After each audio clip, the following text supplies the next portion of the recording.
All right, let's return to Russia. So we were talking about the Russian President Vladimir Putin speaking at a military parade, a commemoration around World War II, but he also spoke about the military operation, as it's called in Russia, in Ukraine. And Stuart Smith has that report. In some ways, this was a normal year. In fact, possibly a lackluster year. There were 1,000 fewer service personnel marching in Red Square. There were a dozen fewer military vehicles taking part, and the flyover that was due to take place with 77 planes for the 77th year since the Soviet Union won over Nazi Germany didn't take place due to bad weather. But the context in which this parade took place is massive for Russia. It came at the same time there was an undergoing so-called special military operation with military personnel engaged in a fight in neighboring Ukraine. And that is what the Russian president focused on in his speech, a shorter speech than usual, but much of it dedicated, again, to why Russia feels it's necessary to undertake this operation now. The Russian president spoke about NATO and the US ignoring their suggested demands for some kind of peaceful resolution. If you take your mind back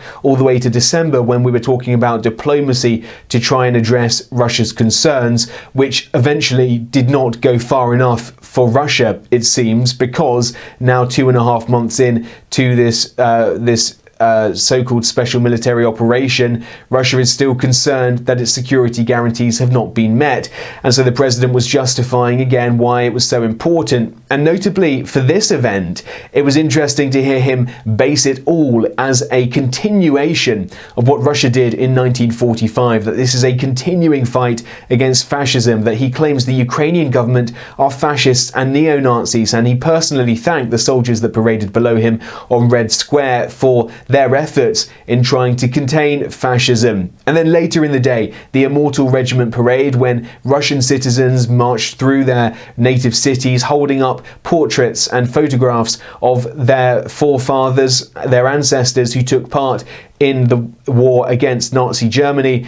This is a common every year occurrence, but again took on a different meaning now that Russia positions itself as again taking on a fascist regime. And some of these people use the classic orange and black symbol, the ribbon, which signifies support for the war.